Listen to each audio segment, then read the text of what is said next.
Welcome back to the ever-loving blue-eyed bees. Got my cup of water here. Good stuff. So today I'm going to tell you why I love Ben Grimm, the character from the comics from the Jack and Stan run. And let's see if I can lower this just a smidge so you can see my chin. Yay! Chin! Sweet chin music. So Ben Grimm is the ever-loving blue-eyed thing. I have appropriated his moniker in part.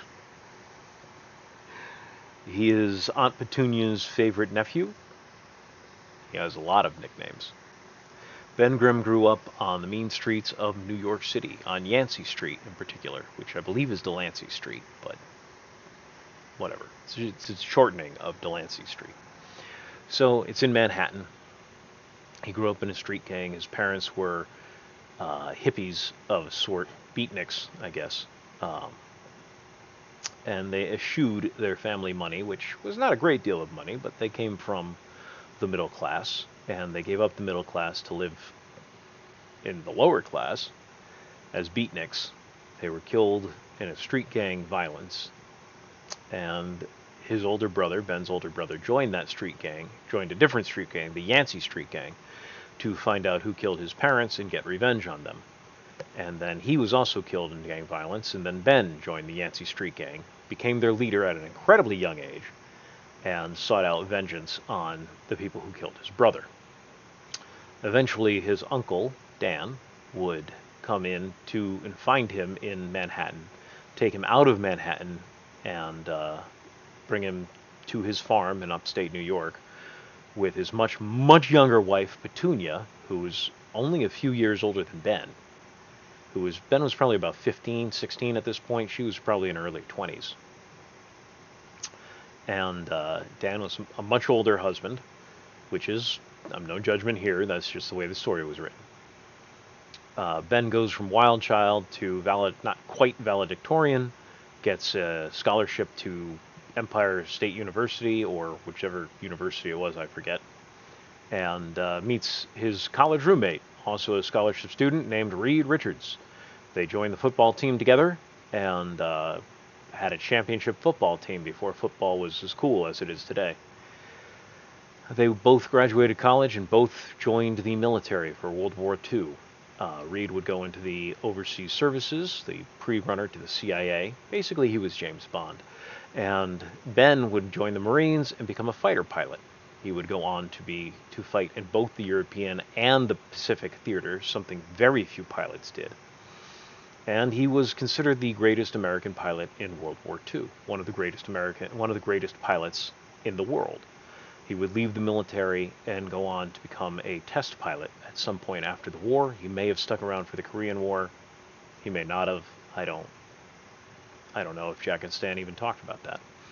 But that's who Ben was before he joined the ill-fated rocket ride that created the Fantastic Four. So, there you go. That's who Ben Grimm is. If they get that right, if somebody could capture that, that's where he starts. He was a hero. He was a superhero before he ever got superpowers. The man could fight. The man had gone face to face with the greatest adversaries in the skies and defeated them. He had more aerial victories than anyone else than any other American in World War II. I have to keep giving that. I can't even think of the word for it. Oh, when you say something, then you have to qualify it. It's a qualifier. So I have to keep giving that qualifier because Ben Grimm, as an American pilot, didn't come into the war immediately. And while he was in the war, quite frankly, the Germans had the best pilots because they were flying against the Russians for half the war, and the Russians didn't know how to fly. This has nothing to do with the comics, but give me a second here.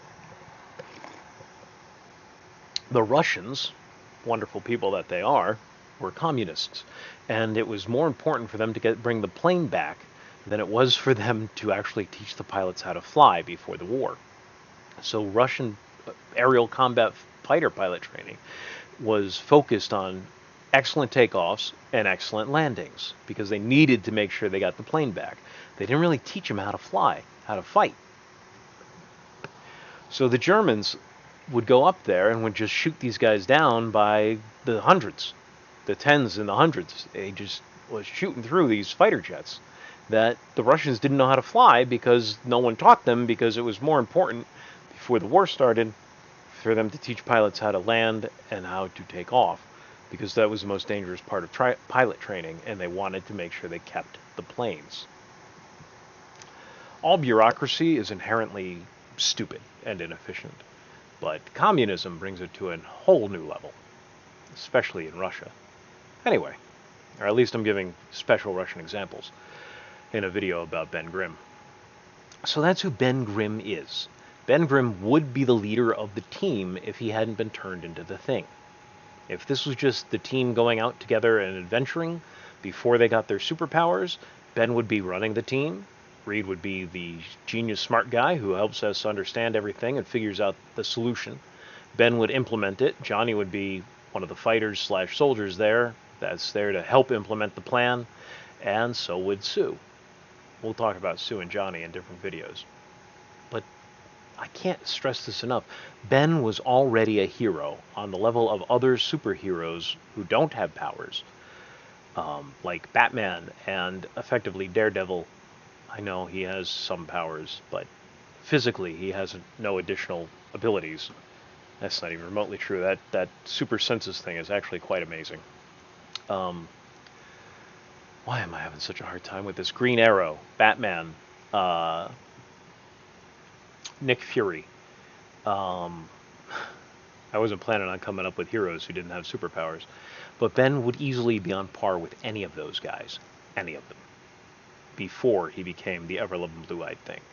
The other thing about the Thing, so that's the start of it. Once he actually gets his powers, he feels he's lost his humanity. He hasn't, but he feels like he has. He's lost his dream of a quiet retirement with a wife, raising kids. That's Ben's dream, because he never, ever, ever had that. Now, I personally don't think it would actually make him happy, but that's what he wants. We'll see the same thing with Sue. What he thinks he wants out of life is a wife and a house and a picket fence and a whole mess of kids. That's what he thinks he wants. But I don't think it's what he wants, having read the comics. So you got to get that. He hasn't just lost his looks. It's not just that people stop and stare at him and he can't hide who he is, because he finds ways around that. He wears the giant trench coat and the mask and the sunglasses and the hat, so he can get around. And eventually the adoration of the masses, because he keeps saving everybody, is, instead of him being a freak, he's now a hero. So that kind of goes away fairly quickly, probably in the first 12 to 14 issues.